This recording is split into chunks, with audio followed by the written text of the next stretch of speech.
Hi, welcome. This is Dr. John DeMartini. This is one of the most amazing and inspiring shows that you can listen into. If you want to be on the edge of your seats, if you want to open up your heart, if you want to expand your mind, and you want to meet incredible people, stay tuned because you're just about to experience a transformative radio show that will change your life. And you're listening to the Dr. Pat Show that's coming up right next. The following audio is via a Skype call. Welcome to the Dr. Pat Show. Talk radio to thrive by. Powerful, inspiring, and coming to you live, bringing you stories of people like you and me busting through and living life full out. Get ready to dare to wonder what your life would be like if you knew you could not fail.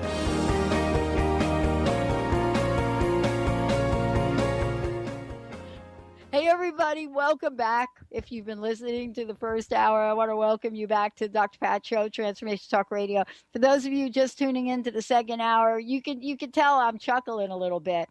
You know, Dr. Kelly Neff joining me here today, and Benny, the three of us, we were talking cars. Oh, that's what we were talking about. I just was having like car envy right there and just talking, you know, sometimes, you know, you just have to step back and say, you know what, I'm living life too. Yeah, we talk about this stuff and we come on and we're doing our life's work. But sometimes it's just about thinking, you know what, I would really love to have my red hot 68 Charger back again. I really love to have that with a dual double chrome exhaust, that Hemi engine. Boom. Mm-hmm. There we go. Well, we're not going to talk about anything quite that exciting, but maybe even more exciting, you know, because it comes right along with it.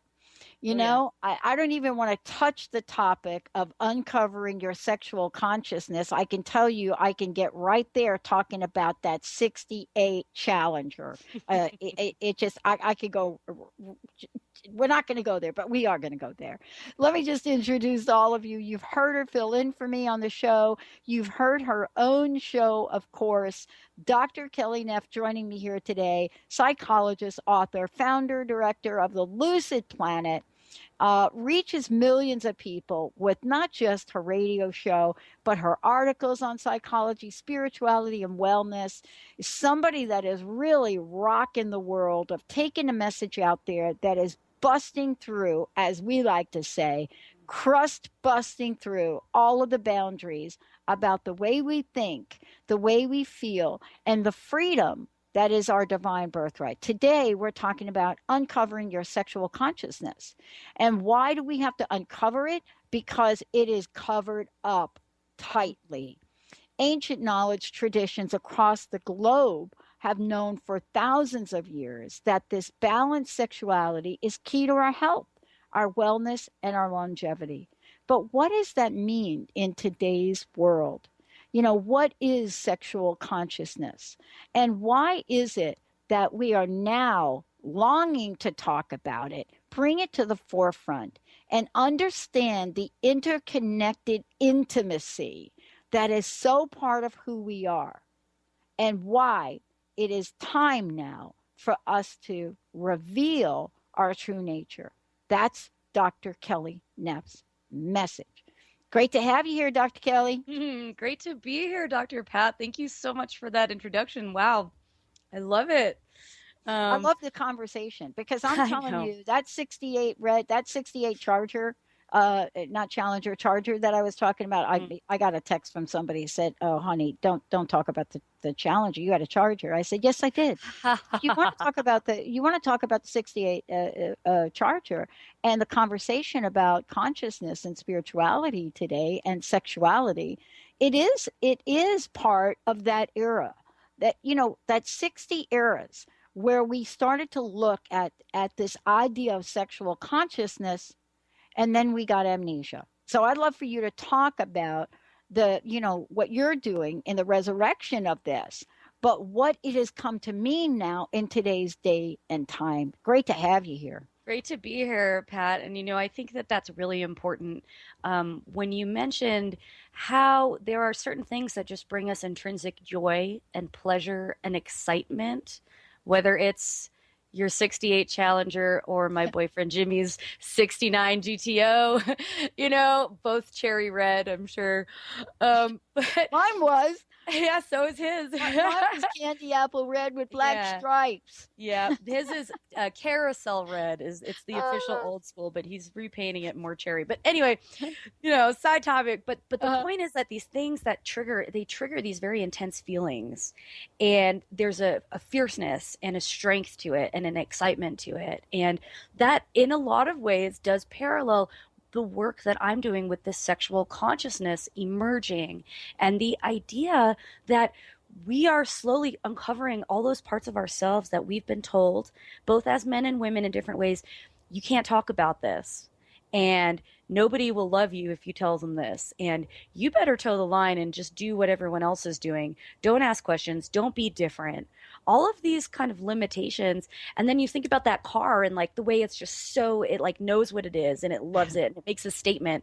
And really, truly, this whole idea of sexual consciousness is about connecting to that very deep-rooted, authentic version of ourselves.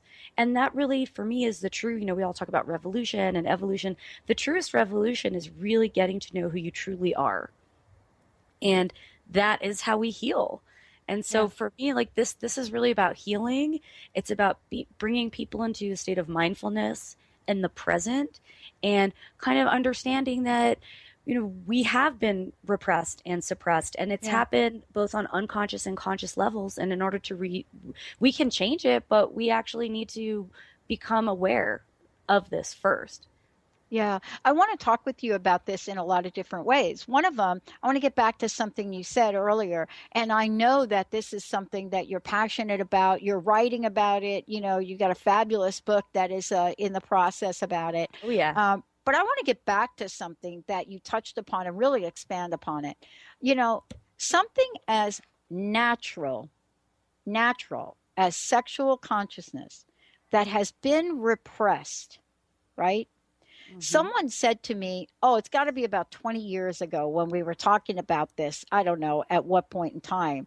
Someone said to me that the repression that you just mentioned is akin to never laughing ever in your life. I thought, yeah. And he said, I want you to repress laughing. Yeah. So, I mean, I want to talk about that because we have gone through generations of putting an absolutely dark and grim and nasty perspective on sexual anything. Mm-hmm. You know what I'm saying? Unless it entertains or exploits or sells products, and then we're all for it. Okay. But it's like, but it's nasty though, because it's not, there really isn't like an authentic kind of loving sexual portrayal happening, although things are changing. And that's why I think this idea of sexual consciousness is starting to gain a lot of traction, because you're absolutely right. Mm-hmm. The ancients knew it, whether we're talking about Sumeria or Egypt or the ancient Taoists or the ancient Native Americans. They all knew how important authentic, genuine sexual expression was, not only to their health, but also to harmony, to longevity. And even now we know, the power of orgasm and eroticism to heal is actually backed by science. But they've known these things for thousands and thousands of years, and we've kind of forgotten it. I know.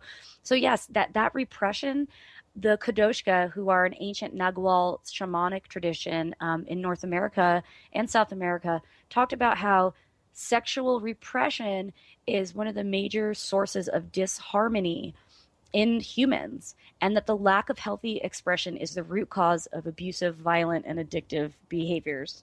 Oh my goodness. So we can basically say that we're making ourselves sick by hiding who we are sexually, by adopting other people's symbols and conditioning about our sexuality, by allowing the media and our culture and the dogma of religion to dictate our sexual behaviors. We're actually doing mental, psychological, spiritual, emotional, and physical harm to ourselves. Yeah. And this is really important. Totally important. So let me what do they say? Let me digress, but maybe not. Okay. I don't know if you can remember. We have a really hard time remembering this. Okay. Now, I want us to really take a moment and go back in time. 3 years, not more than 3, right, Dr. Kelly? Just 3 years, if we could. Just toy with the idea of 3 years. That's a big number for me, Pat. It's a big. I'm so much older than you. Okay, you know, like 3 years for me is like a flea on an elephant's butt. But 3 years ago, we are fighting and protesting and trying to put anti-gay laws into effect and struggling to understand the hatred behind people loving each other. Just 3 years ago. Okay. Now I live in Washington State, and I got to tell you, we had a governor at the time, and she was all over this. You know, and by the way, we're the only state that had legislation passed and a popular vote for a same-sex marriage. But just 3 years ago, today, it's almost not a conversation. The only conversation we're having about it is the states that want to enact a law to prevent merchants from actually selling things to gay people. That's the latest in the headline. And that just makes no sense to me, because we all know that gay people have some of the best disposable income. They don't have kids. You know, a lot of them don't have kids or whatever. Like you read about it. There's a lot of wealthy gay people out there. You should let them buy your stuff. Duh. You're just shooting yourself in the foot. But don't you find that the time for the conversation you're bringing to the forefront is perfectly poised? Yeah. Because now with this, we're not taking on the arguments, right? You know, we're now saying, oh, by the way, we don't want you to throw that Muslim man or woman off the roof because they're gay. We're now taking a stance on things like that.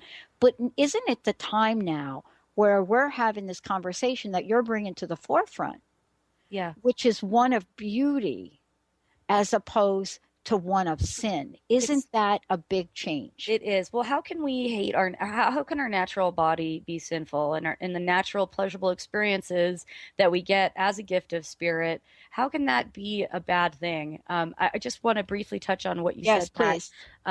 You know, now we're moving on to the more complex issues. So we've kind of tackled the gay rights issue. It's still happening, but it's moving. Now we're on to transgender rights, and we're stopping rape against women and violence against women. And those are really the two issues to me that when I was a sexuality professor, they were always the ones that people were kind of the most concerned, and they were the most complicated issues of how do we do this? How do we integrate transgender people in every area? And how do we stop men from raping women? Because, you know, we talk about 1 in 6 women will be a victim of sexual assault, blah, blah. But what we should be really saying when we look at the classroom is 1 in 6 men here is going to rape someone, and we need to deal with this. And so the fact that we can now have that dialogue, and I really, we'll talk more about this, but I mean, the internet, the way that social media and sense of community is changing and actually allowing a dialogue to happen with marginalized people is so powerful and so amazing. And I really do believe that things are changing.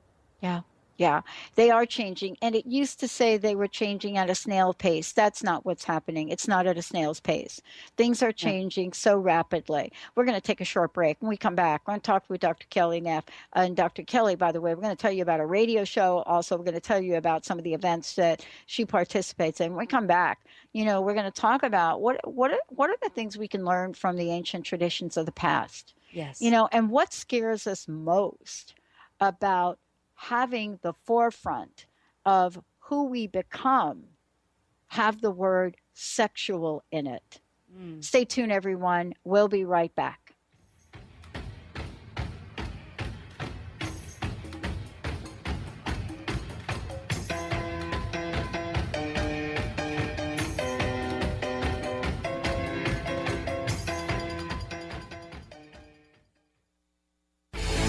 Get into it for 2016. Do you want more prosperity, clarity, energy, and balance in your life?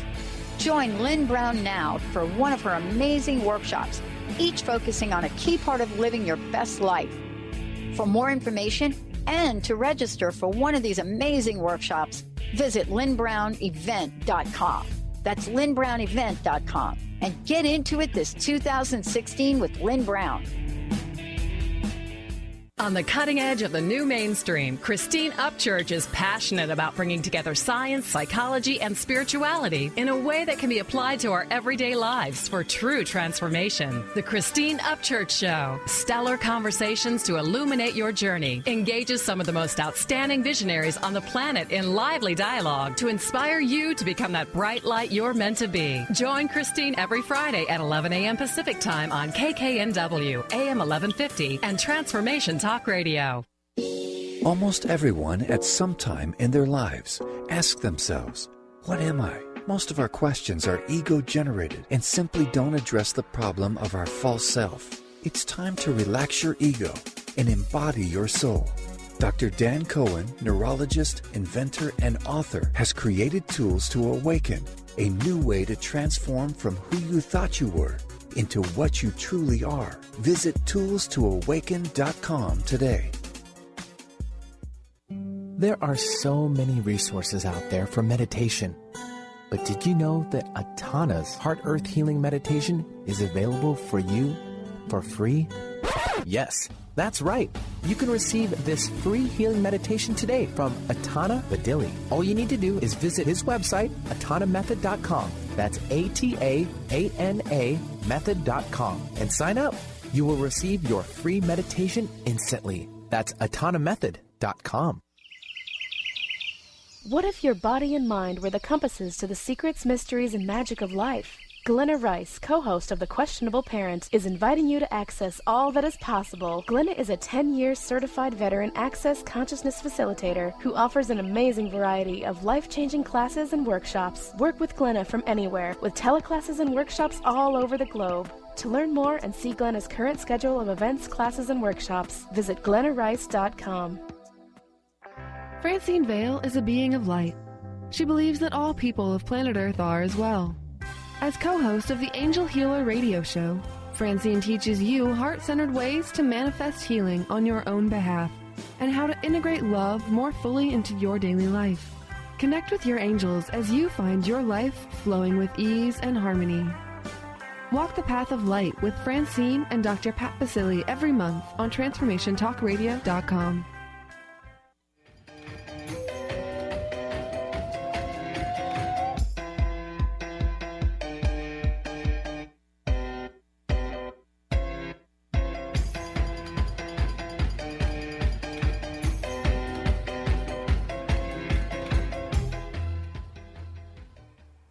Everybody, welcome back. Yeah, Dr. Kelly Neff is in the house. But before we jump into talking about this and really take a look at, you know, the importance of the symbols in our lives, but also some of the ancient traditions of the past, you know, what was it about them that we can bring forth? And by the way, what is it about those ancient traditions that are showing up now big time in our pop culture?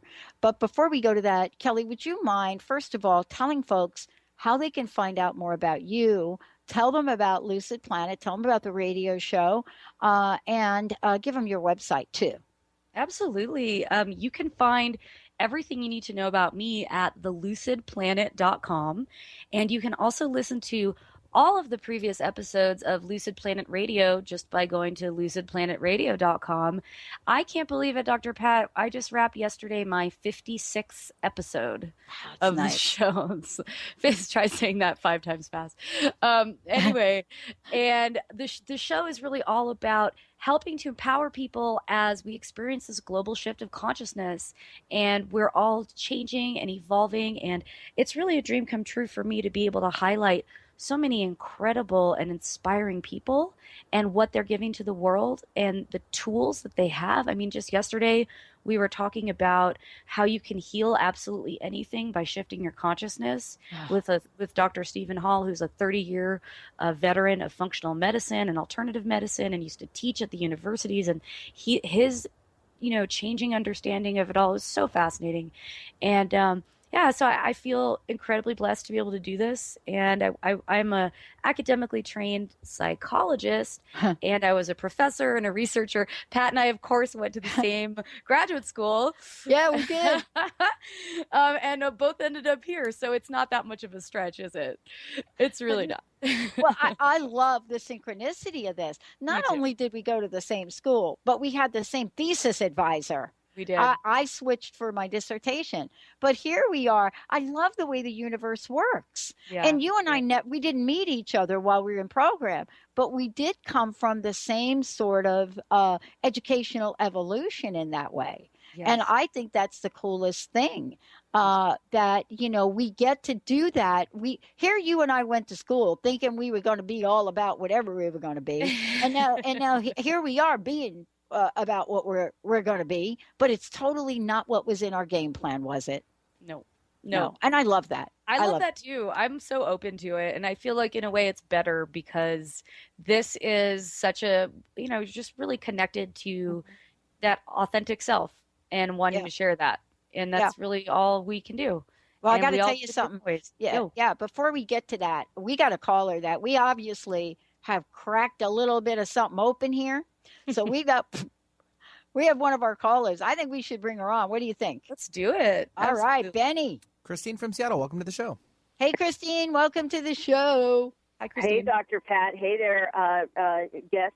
I didn't catch your name. I think it was Dr. Kelly. Kelly. Dr. Kelly, hi. Wonderful. Well, this is a great subject. I'm a Halloween Scorpio with a 68 Mustang, so I can completely relate. I just wanted to make a couple of comments, and I love the subject matter today, obviously. I wanted to say that, you know, as far as I had this incident that happened in the pool the other day. I was going to go do my laps, and this gentleman got really, he got angry, he got aggressive, and he's like, I'm going to wait for you outside afterwards. Wow. Oh, wow. And this was quite the shocker for me, and I was really kind of like, you know, what? Is this really happening? Wow. And so, you know, I'm a gay woman, and I'm all the things that are kind of minority. I'm brown. I'm, you know, Hispanic. I'm gay. I'm a woman. I'm now middle-aged. So this is, you know, this is kind of interesting that you were talking about that. But I did do some kind of alongside of some of this stuff. I was kind of, interestingly enough, looking at female genital mutilation in you know, West Africa and in certain parts of Africa, and also in this country too. Yep. But I just wanted to say that, you know, some of the things I heard about that and how that from the get-go girls are taught that they are, you know, this is their place and don't try to get above this and all that. And I wanted to say that, you know, rape is not a crime of passion. It's really not it's not a crime of sex. It's a matter of power. It's a crime of power.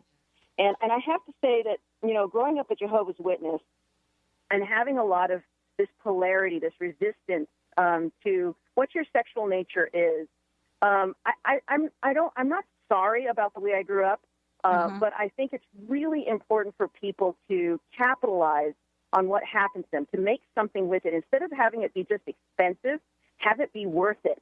Because I have to say, you know, one of my favorite writers is Quentin Crisp. He's dead now, but one of the things he said is, he was born in 1905, and he was one of the first people in England to walk around in drag and get beat up all the time.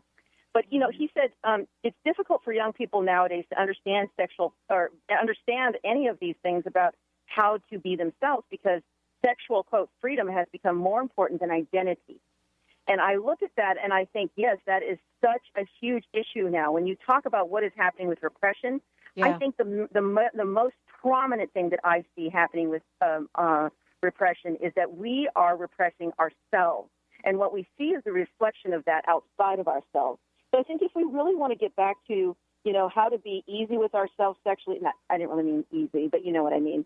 If we want to be at ease with ourselves and have this become something that's a part of us instead of something that we march in the streets all the time about, we need to first address our own identities, who we are, our self-esteem, our self-worth. Because if you don't provide a parking space, they just can't park there anymore. And I think that is really, really important. You don't change people's minds by legislation. You hope to change their minds through boredom, actually, which is what Quentin Crisp says. If you can talk about it, get it out in the open, normalize it, then the legislation follows. Other than that, you're just forcing people to have that resistance. Wow.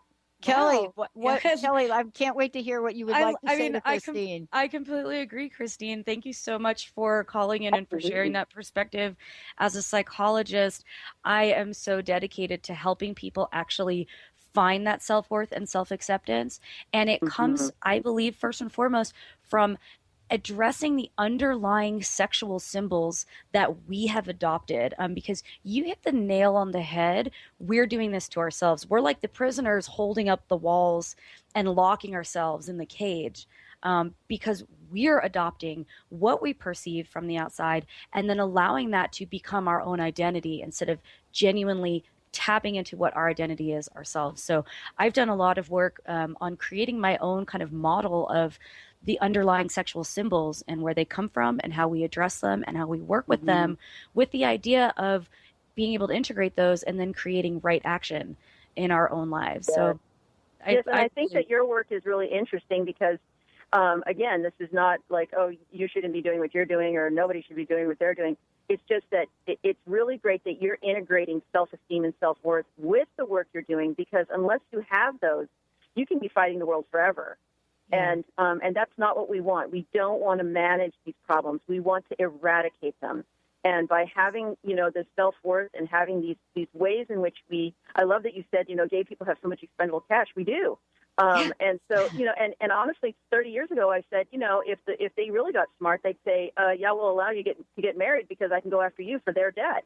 And if you're married, that's what happens in, quote, traditional marriages right now. People get gone after for the other one's debt. But I love that you are integrating these things because it's just so important not just to have resistance for resistance sake or protests, which are very costly. They're not free. It's important to have this starting with ourselves first and watching as it affects the world and watching as it transforms the world into that which it becomes a non-issue. And it's not an issue for anyone to argue about any longer. I love it. Wow, Christine, thank you so much. Yeah, and we're going to pick up on this topic here and carry it right in because it is one that is so important. And I want to just say this while we go to break.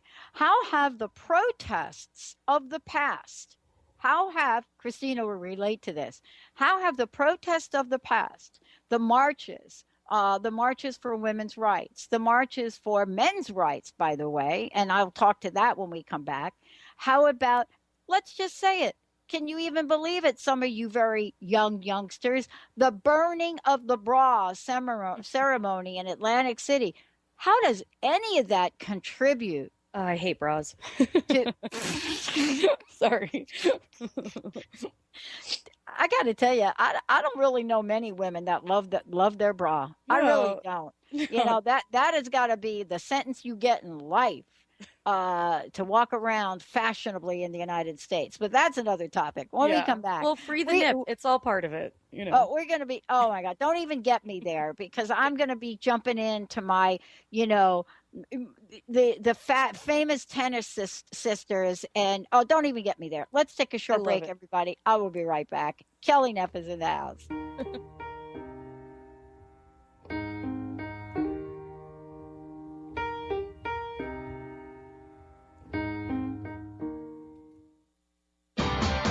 Sky Siegel co-hosts one of today's most popular psychic shows, Angels and Answers with Artie Hoffman, as she communicates healing messages from the spirit world. These messages can be astounding, enlightening, and life-changing. Born with the God-given talent of inner guidance and the amazing ability to heal, Sky has healed thousands of people. Schedule a reading with Sky now. Call 908-500-1474 and visit skyofangels.com. Do you want to achieve your goals? Do you want to strengthen relationships with others? Do you want to improve your financial status?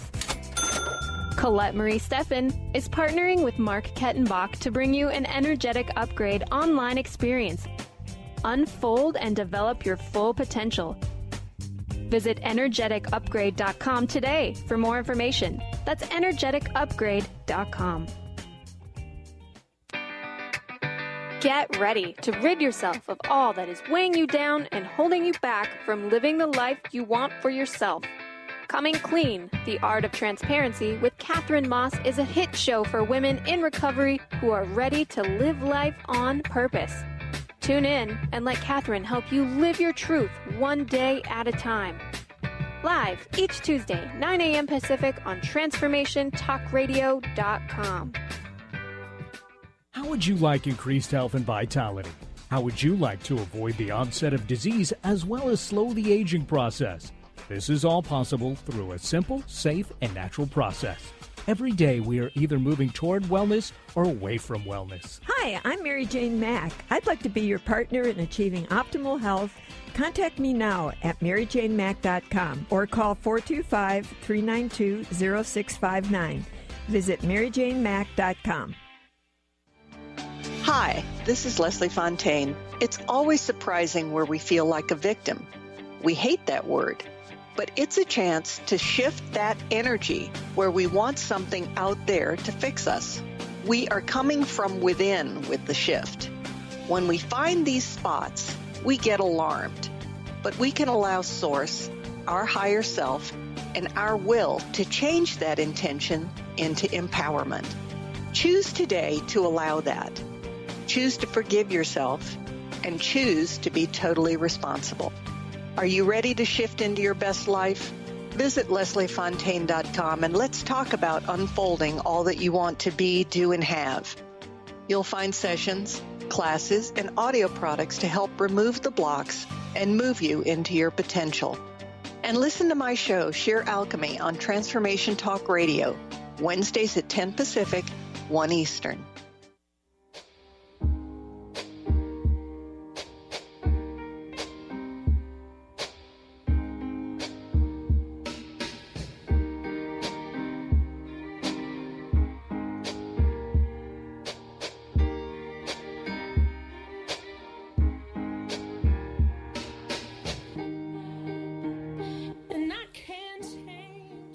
Yeah, Benny the man is on it again. Mm-hmm. Thank you, Benny. Thank you for that. Yes. You know, Dr. Kelly Neff and I'm telling you, I got to slow my heart down right here, because during the break, you know, she and I and Christine, thank you so much for calling in. Yeah, during the break, we were sitting back and we were reflecting about a couple different things. First of all, sexual consciousness. We're talking about that, but we're talking about it in a different way. And we're talking about some of the taboos that are associated in the world today that, by the way, in ancient wisdom and ancient traditions, right, Dr. Kelly, they really weren't there. No. But today, we're going to spend time and energy talking about the Williams sisters and the fact that their tops are so tight that part of their anatomy is showing, and we're going to make a big dang deal about that and not really talk about the fact that, hello, it's tennis, there's nothing exposing. And by the way, what would you like them to do, Dr. Kelly? Yeah, seriously, they should just chop their nipples off so that, you know, it's less offensive to all of us trying to watch our sports being distracted by women's breasts. I'm sorry. I have such a problem with this because as a woman and as somebody who's very comfortable with my body, I don't appreciate always being told that my body is something to be ashamed of. My body is illegal. My body is so provocative. It could cause men to be abusive towards me. All of these ideas are part of keeping women's sexuality repressed, and I just personally don't appreciate it. And having spent time living in Europe, where there's breasts just like on TV, like for no reason, like in a shower commercial, they don't even feel the need to censor it, where women can go topless without it being illegal. It bothers me that in the United States still we're having this debate when this is another, like we talked about how gay rights, this is another thing like that should almost be a no-brainer. Particularly, they're not trying to expose themselves in a sexual way. They're wearing clothes. So the fact that people can't stop staring at their nips, that's their fault. You know what I'm saying? That's not the tennis player's fault. So I'm a big proponent of the hashtag Free the Nip movement, and I will be at the Denver Topless March in a couple weeks, where Denver, you're actually allowed to be topless. There'll be over 15,000 people. as long as you don't act in a flirtatious way. That's the thing. The cops well, let's are there. talk about this. Isn't I that want to talk crazy? about this. Yeah, but let's talk about this because it does go back to ancient traditions. It really does. And, you know, I need to take a moment. I don't usually do this because, I don't usually talk about a brand, right? I don't usually say, oh, let's talk about Nike. But let's talk about Nike for a minute if we could. Sure. I'm not necessarily, I don't have Nike sneakers. And for those of you listening, no, they're not a sponsor of the show. None of that. But what did Nike do that has literally busted through what you talked about before? What did they do? Okay, Nike has produced advertising focusing on transgender athlete Chris Mosier. Awesome. Now, you want to talk about breaking barriers right there, right? I mentioned burning bras in Atlantic City. And while people don't think that that was a movement at the time, it really did make a statement. But how do these acts, and especially what you just said, how do we bring these acts to the forefront that says we can be who we are? And no, you cannot flirt. You cannot do this. You cannot do that. And that's not really our problem. Mm-hmm. I agree. You know, we have to remember that women in many parts of the world still don't have basic human rights in some places. No, they don't. And neither do transgender people. So not at all. This dialogue we're having, it's not so much that it's a privilege for us in America to say, hey, maybe my nips show through my top, or hey, here's the transgender athlete in an advertisement. It's not a privilege, but it's like our duty to show the rest of the world that like we need to move into the 21st century and give people basic human rights. And that means accepting their body and allowing them to feel empowered over their body, no matter what their anatomy or their genitals look like, that they have that human right. And this is such a no-brainer to me, Dr. Pat. And I almost, it bothers me. I want to get angry. Like, how can this world still be the way it is? But it's okay because, we're here doing this work. And just like we were talking to Christine, our caller, it's an individual revolution of self-esteem. So if you're upset at the injustice towards people, towards women or towards gender people or towards gay people, the way you fight that is by accepting and loving the sexuality within yourself. Yeah. And let's talk about that, Dr. Kelly, because this really gets right at the core of it, what you just said. Each of us has within us an innate birthright to be authentically who we are. Authentic, the word authentic is one of the most searched on words. And I think it's one of the least understood words. Actually, it's right up there. Integrity's first. This is the next one. And I would like to talk about what you just said. Let's go back to ancient times. Let's go back and look at what ancient times means in terms of sexual consciousness. Yeah. Somehow along the way, we have discovered the norm. And I can't speak for men, so let me just talk about women here. I'm not saying men don't go through this. To not just not be comfortable in our own skin, but dislike who we are in it. And by the way, dislike the skin itself. Almost to the point, no, not almost, but to the point of shame and guilt. So doesn't sexual consciousness bring us back and remind us of our birthright to honor who we are, regardless of what we look like? So talk about that for us. Absolutely. Talk about these ancient traditions, which we'd so like to bury. So absolutely. I mean, well, when we talk about the word, what is sexual consciousness? Consciousness is the state or quality of awareness or being aware of something within yourself. So when I use the term sexual consciousness, what I'm specifically referring to is awareness of ourselves as sexual beings, not only physically, but also through the depths of our creative, alchemical, transformative energies that we possess.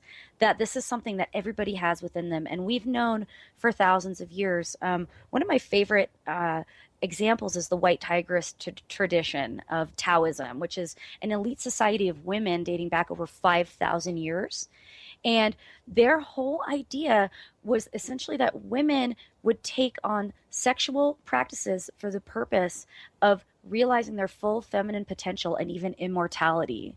In other words, sex was literally the catalyst for spiritual growth and the way to gain youthfulness. And they understood this by working with chi or energy and absorbing the energy of their male partners. And they actually had a motto, Dr. Pat, that sexual energy is the reason a person is born, and the lack of it is why a person dies. And there are accounts of women in their late 50s, 60s who look like they're 20 years old. And this is really an oral tradition. It wasn't until the book came out by C. Lee, which is a pseudonym, called The Sexual Teachings of the White Tigresses. It was the first time a Westerner's ever been allowed to their temple and to learn the teachings. And she only learned the introduction. There's so many other levels of the teaching. So again, but Taoism, even not the White Tigresses, but all of Taoism had a very strong focus on that yin and yang and that balance, finding harmony not only between the male and female relationships in your life, but also in terms of the masculine and feminine elements within the self. And that is incredibly important. I also wanted to talk a little bit about the Native American traditions. Yes, please. And the Kadoshka, for example, said, the Great Spirit gives us two gifts, the gift of free will and the gift of orgasm. And they would talk about how orgasm is designed to help us know who we truly are. That through sexual expression and through enjoying sexuality, we can actually get closer to truth, objective, universal truth that lies within ourselves. That is a very powerful way of looking at things, and something that's been really incredibly distorted and kind of lost. Even though now science is saying the same thing. Orgasms, people who have more frequent orgasms have lower rates of cancer, of heart disease, of depression. They sleep better. They have more energy. All of these things. So they were onto something. And yeah, I find it incredibly fascinating because in spite of all of that, 15% of women have never had an orgasm. Yeah. And, you know, this is something, it has to do with that repression, I believe. Yeah. One of the things I want to talk about is what the effects of repression are. And let's go ahead and skip the break here, because I want to make sure we're getting this, you know, we're able to have this conversation in full. Cool. And what I want to talk about is, you know, you and I both, you know, went on to talk about what repression is, what the psychological effect of repression is, and what the emotional, and now let's talk about the spiritual. And what I mean by repression, when we repress something. So we're talking about sexual consciousness today. We're talking about what that means to be fully expressed in that. Right? Fully expressed. And if we're not fully expressed, Dr. Kelly, then we're fully repressed. Yeah. Okay. So this is really, let's talk about this. So if we're not fully expressed in sexual consciousness, I believe we're fully repressed, because I don't think we can be partially sexually conscious and therefore partially sexually repressed. I don't know why I think it is all or nothing. Yeah. School me on that, please. Well, I think it's important to recognize that this is a process, and the self-awakening and illumination and these levels of awareness, do they happen in one amazing epiphany, or do they happen over time? I think both can be valid. What I will say is that this repression, even a little bit, you're right, it can hurt us. So, you know, like the ancients would say that sexual expression would strengthen our life force energy. So we're talking about kind of the spiritual, energetic component. But what they would also say is that lack of it can be indicative of weakness and self-neglect. And if we avoid that sexual repression and orgasm for too long, we will age more quickly. Our health will suffer. We'll be more likely to have diseases. We'll feel more disconnected. And that's because we're actually not moving the life force energy through our bodies. There is definitely something to be said for that tantra kind of perspective of we can use sexuality to move energy. And in my upcoming book, I'm going to be talking a lot about sex as an energetic practice. I have articles on the internet about sex and the chakras, about chakra meditations and affirmations that can help enhance your sex life. But the repression is a very real thing. And, you know, Dr. Pat, when I was in graduate school, I worked on a lot of studies on men who have sex with men. And I did my master's thesis with AIDS Project Los Angeles and all the stuff. And one of the things that is most incredible, when you look at the actual scientific peer-reviewed research, men who are closeted, so gay men who are closeted, are much more likely to end up getting cancer, heart problems, other diseases. That closeting will make you sick. And I can speak from personal experience, Dr. Pat, because I was closeted I'm bisexual. Everyone knows it now, and polyamorous. But during my youth, I was very closeted, and I honestly thought that like my sexuality was going to get me into trouble. My story is like when I first started, experimenting with this stuff, I was so excited and I thought it was so amazing. And I just wanted to tell everyone, not realizing like as like a 13, 14-year-old, you're not supposed to like go talk about it. And I got slut shamed so badly that I was like, okay, I got to just go underground. Clearly like my sexuality is a problem, and so you asked earlier in the show, look back 3 years. 3 years ago, I was on the operating table having my uterus pulled out in an emergency hysterectomy.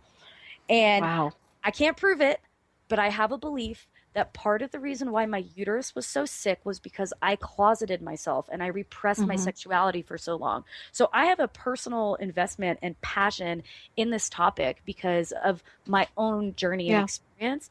And I see that reflected in so many people. Everybody has something that they're sexually ashamed of or guilty of. It's the way we've been conditioned, and we take on these symbols and these messages and we integrate them into our belief system. But we can unravel that belief system. I genuinely believe that we can, and I feel like I'm kind of living proof of that reality. You are living proof of it, but most importantly, you're a living spokesperson for it. And I want to weave something into the conversation here that you touched upon earlier, and I need to go back to it, is I don't know how in this country it's become fashionable to rape women. Oh my gosh. I don't really understand how. Personally, I was asleep at the switch, and we're all asleep at the switch again, and why it's so difficult to really address this. But I want to touch upon what you just said about keeping a secret.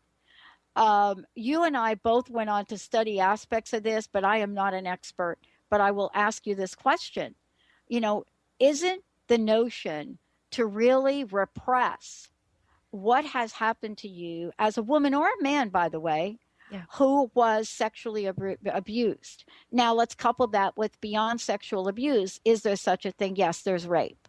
And so, but yet we hear from families and stories, Dr. Kelly, don't talk about it. Let's keep it a secret. Nobody knows about it.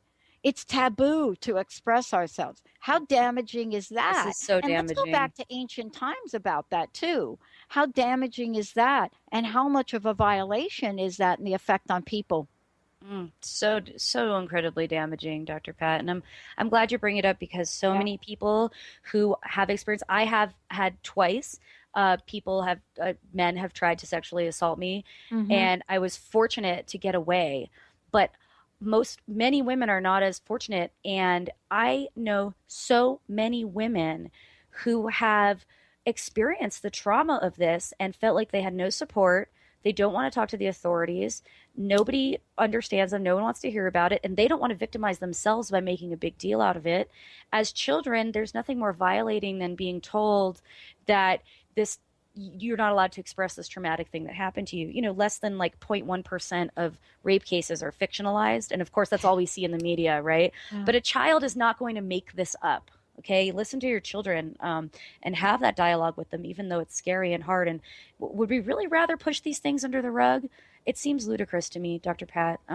So many people are experiencing this. I literally can look through my closest friends and say that almost all of them have had some experience with rape or sexual assault from men in America. And we live in nice neighborhoods. We have professional jobs. All right. It's almost always in college. College is really that's where my experiences were. And I think that we have to accept that this is a real thing. And I have a guest coming up on my show October 5th. Her name's Adrienne Truscott. And you might have heard of her. They sensationalized her story, a comedian who makes rape jokes funny. But what's really interesting about her show, it is like so ultra feminist. She does her entire stand-up comedy show wearing no pants and no underwear in a leather jacket, and then keeps taking off layers of her top. And her whole idea is no matter what a woman's doing, it doesn't justify raping her. And we have to look at the men who are doing this for power and understand what their motivations are, and have both women and men hold other men accountable for the fact that they're perpetrating this violence against women. That this is a men's problem. It's not people. Rape and sexual assault is always taught as like a women's problem. Go have a buddy system. Cover your drink. Don't wear your hair in a ponytail. All of this is BS. You can't avoid being raped, and it's wrong to tell women that they can somehow stop this. Really, it's up to men to stop being rapers, is what I say. And I saw some stand up from her, and I thought it was so good. So I invited her on my show to kind of share her message, because sometimes humor is the way to get through to people, even about such a serious topic. And from the psychology of persuasion, if you go too hard, if your message is too intense or fearful, people will shut off and won't even listen to it, because they can't handle it. So if you have a softer message and there's a little bit of comedy and a different perspective involved, it is helpful. But yes, so to answer your question, this is a major thing and it needs to be talked about. And I taught human sexuality for 7 years, and every time I got to the class on this topic, there would be like 10 girls crying that would say, I have to leave, or I can't come to class for the rest of this class. And it's because they had been through this and they were traumatized and no one had ever talked to them about it. And so I would sit and talk to them about it after class. I would just sit and talk to them. And that's sometimes all they really needed, was someone to hear their story and not judge them or not victimize them. And this is a real thing. So, well, it's not only a real thing, but what also it is if there were ever going to be a time, and someone made a comment to me the other day, and it was kind of like, the comment was, well, Pat, what are you going to do now? What battle are you going to make, if in fact we do now get a female president? I mean, what other barriers are there? And as if to say, okay, you can now retire from talking about anything. And I turned around to them and I said, okay, I just want to give you some information, and maybe this is something that you should do. I said, have you absolutely looked at the latest statistics on rape in the United States? Yeah. I said, have you stopped and taken a look at that? And by the way, have you looked at it in terms of the reported cases versus nothing you're ever going to hear about? Yeah. And I said, let me just say this to you. This is not about women, right? This is about humanity. And I think that's what you and I are talking about here. It's the divine feminine. This is a humanity conversation, isn't it? Yeah, absolutely. And, I'm really grateful for people like Brock Turner and social media, as much as he is literally like the scum of the earth and so unbelievably detestable, but the outrage, I mean, it galvanized people behind this issue like nothing I've ever seen. So the fact that this happened and this poor girl went through this traumatic experience and justice was not done, but literally millions of people saw the injustice and wanted to change it. And that is powerful. That's really amazing. So because of social media, marginalized communities like transgender people, or these really sensitive topics that have no voice and no dialogue, suddenly are put right in front of us. Yeah. And it is things are starting to change. But Pat, you nailed it, that this really is a humanity thing. And I think about divine, we each have, every man and woman or transgender or whatever your gender is, we all have within us the divine masculine and the divine feminine. And that's what I was talking about, that Taoism perspective at the beginning, that seeking to balance those is how we find harmony. So when women are disproportionately affected by violence from men, that actually hurts all of us in a very deep way. So part of this healing, there's many men that are also participating in this healing of the divine feminine as well. And it's definitely something to really focus on and think about. I'm friends with an organization that just initiated a major crowdfunding initiative for anti-bullying. And I think that when people say to me, Dr. Kelly, and I know we got about 2 minutes left, and I want to ask you this question.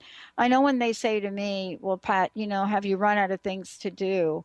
I always say to them, are you willing to step up and put an end to bullying, period? Bullying in schools, bullying of the elderly. Nobody wants to talk about that. it's and terrible. bullying in our politics and, in our conversations. And I say to them, are you willing to go to any length to do that? And what I get back is a gaping stare. And so thank you for doing what you're doing. Thank you for speaking out. And thank you for opening up the door for a conversation whose time has come. And I want to know what your personal message is. And please tell folks how they can tune into your show. Fabulous show, everybody. Oh, thank you so much, Dr. Pat. My message more than anything really is opening that door for people to connect to their authentic self and to really empower themselves to be responsible over the way that their universe unfolds, because we all have that power within ourselves. And sometimes we do that just through being really fearless and open. And that's kind of what I bring to the table. #no filter. But yes, I would love to have everyone tune into my show, Lucid Planet Radio. You can find out more on thelucidplanet.com. It's Wednesdays at 2:00 Pacific, right here on Transformation Talk Radio, CRN Digital, WBLQ. And also, you can come hear me speak. I will be speaking at the N5D Paradigm Shift Conference. So come check that out. Yeah, everybody. And by the way, you're probably listening to Dr. Kelly on iHeart and 90 other media channels. And let me tell you, we're just warming up here, everybody. Dr. Kelly Neff, Benny, thank you for doing what you do. And I love all of you out there for saying yes to a positive life. We'll see you next time. Yes.